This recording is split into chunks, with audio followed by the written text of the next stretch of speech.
ஹரே கிருஷ்ணா பக்தர்களே, அறிவின் அரசன் பாகம் 14, அத்தியாயம் 4, மகாத்மாக்களின் பெரியோரின் வழியில் அறிவு. அதன் தொடர்ச்சி. கிருஷ்ணர் இந்த பூவுலகில் இருந்தார். மகா உன்னத சக்திகளுடன் மனிதன் போலவே தோன்றினார். இருந்தும் அன்றும் 99% மக்களால் அவரை கடவுள் என்று உணர்ந்து கொள்ள முடியவில்லை. அவரை காணும் கண்கள் இல்லாததால் அவரை கண்டுகொள்ள அவர்களால் இயலவில்லை. பரம்பாவ மஜானந்தோ, கடவுளை கண்டுகொள்வது எப்படி?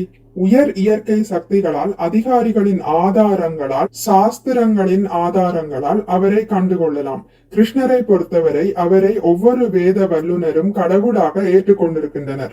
அவர் பூவுலகில் இருந்தபோது அவரது செயல்கள் எல்லாமே அமானுஷ்யமானதாகவே இருந்தன. இதில் ஒருவன் நம்பிக்கை கொள்ளாவிடில் எந்த ஆதாரம் கொடுத்தாலும் அவன் நம்ப மாட்டான் என முடிவு செய்து கொள்ளலாம். கடவுளை காணும் கண்களும் ஒருவனுக்கு வேண்டும். கடவுளை ஜட புலன்களால் காண முடியாது. எனவே பக்தியோக முறையே புலன்களை தூய்மைப்படுத்தும் முறை.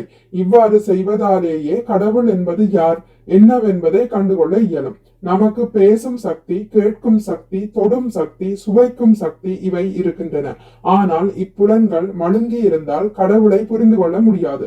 கிருஷ்ண உணர்வு என்பது நெறிமுறைகளால் இந்த புலன்களை பயிற்சி செய்வதே, முக்கியமாக ஹரே கிருஷ்ண கீர்த்தனத்தின் மூலமாக. ஸ்ரீ கிருஷ்ணர் மூடர்களை மேலும் விவரிக்கிறார்.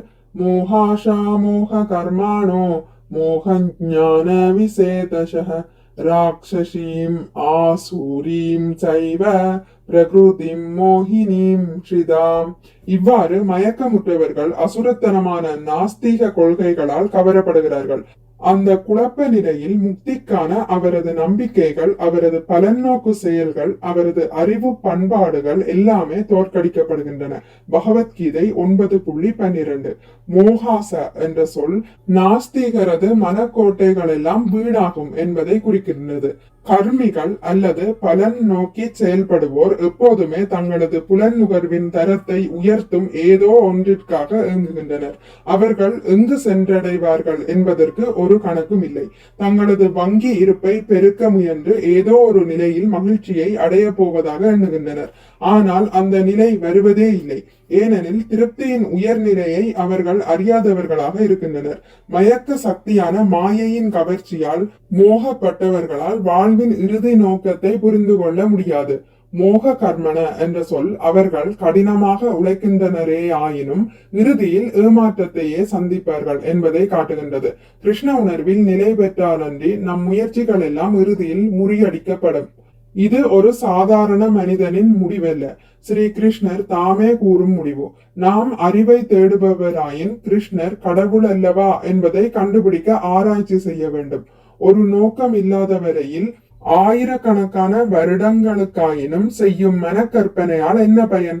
மனக்கற்பனையால் நெருங்கவும் முடியாதபடி விரிந்தவர் பரமபுருஷரான கடவுள். மனவேகத்திலும் வாயு வேகத்திலும் கோடிக்கணக்கான வருடங்கள் பிரயாணம் செய்தாலும் கூட கற்பனைக்கும் எட்டாதிருப்பவர் பகவான் ஸ்ரீ கிருஷ்ணர். தனது சுய மன கற்பனையால் பரமபூரண உண்மையை ஒருவன் அடைந்ததாக சரித்திரம் ஏதும் இல்லை. எனவே மோக ஞான என்ற சொல் இகலோக அறியும் முறை மதிமயக்குவதே என்பதை காட்டுகின்றது. கதிரவன் மேற்கே மறைந்து விட்டபின் நாம் முயன்றாலும் மீண்டும் காண முடியாது. காலையில் கதிரவன் மீண்டும் எழும் வரை காத்திருக்க வேண்டும். கட்டுப்பட்ட எல்லைக்குட்பட்ட நமது புலன்களால் சூரியன் போன்ற ஒரு ஜட பொருளையே காண இயலாதெனில் சேதனமான ஒன்றை எவ்வாறு காண இயலும்? கிருஷ்ணரை நமது சுய முயற்சியால் காணவோ புரிந்து கொள்ளவோ முடியாது. கிருஷ்ண உணர்வினால் நம்மை தகுதி உள்ளவராக்கி கொண்டு அவரே தம்மை நமக்கு வெளிக்காட்டுவதற்காக நாம் காத்திருக்க வேண்டும்.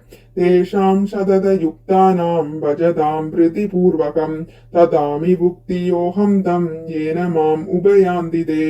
இடையராது பக்தி செய்து என்னை அன்புடன் வழிபடுவோருக்கு என்னை வந்தடைவதற்கான அறிவை நானே அளிக்கிறேன். பகவத்கீதை 10.10. கிருஷ்ணர் உள்ளேயே இருக்கிறார். ஆனால் நமது ஜடச்சிறை நிலையின் காரணத்தால் நாம் இதை உணர்வதில்லை. அசுரர்களும் தீயோரும் போன்ற குணமுடையோர், ஆசுரியும் ராட்சசியும். இந்த ஜட வாழ்வே எல்லாம் என்றும் ஜடத்தினின்று எவ்வளவு முடியுமோ அவ்வளவுத்துக்கு சுகத்தை பிழிந்து துய்ப்பதே மனித வாழ்வின் நோக்கம் என்றும் எண்ணுகின்றான். இப்பிழிச்சலில் அவர்கள் எவ்வளவு முயன்றாலும் மீண்டும் மீண்டும் தோற்கடிக்கப்படுகின்றனர்.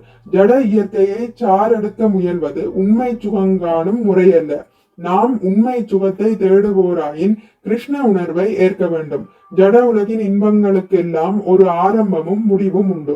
ஆனால் கிருஷ்ணரின் இன்பமோ எல்லையற்றது, அளவில்லாதது. இந்த இன்பத்தை அடைய நாம் செய்ய வேண்டியது எல்லாம் சிறிது நேரத்தை தியாகம் செய்து ஹரே கிருஷ்ண கீர்த்தனமும் ஜபமுமே. முற்காலங்களில் பெரும் முனிவர்களும் தேவர்களும் தங்களது வாழ்க்கையை முழுதும் தியாகம் செய்து பரத்தை உணர முயன்று வெற்றி அடையாதிருந்தனர். ஆனால் இந்த யுகத்திலோ பகவான் ஸ்ரீ சைதன்ய மகாபிரபு கடவுளை உணர்வதற்கு மிகவும் எளிதான முறையை தந்திருக்கிறார். தேவையானதெல்லாம் கவனமாக கேட்க வேண்டியதே. பகவத்கீதையை கேட்டு கிருஷ்ணரது நாமங்களை கீர்த்தனம் செய்து அவற்றை கவனமாக கேட்க வேண்டும். நமது அறிவு சிறந்ததென்றோ நாம் மிக கற்றவர் என்றோ பொய்யாக எண்ணி நாம் செருக்குறக்கூடாது. கிருஷ்ணரிடமிருந்து உபதேசங்களை பெற தேவையானதெல்லாம் நாம் கீழ்ப்படிந்து அடக்கமுடையவராக ஆக வேண்டியதே ஆகும். ஹரே கிருஷ்ணா. இத்துடன் முடித்துக் கொள்கிறேன். இனி அடுத்த பதிவில் இதன் தொடர்ச்சி தொடரும். மிக்க நன்றி. ஹரே கிருஷ்ணா. உங்களுக்கு இந்த வீடியோ பிடித்திருந்தால் லைக் பண்ணுங்கள், ஷேர் பண்ணுங்கள், சப்ஸ்கிரைப் பண்ணுங்கள். நோட்டிபிகேஷன் பெல்லை அழுத்துவதன் மூலம் அடுத்த பதிவுகள் உங்களை வந்தடையும். பகவான் ஸ்ரீ கிருஷ்ணரை பற்றி கேட்டு மகிழ்வோம். ஹரே கிருஷ்ணா.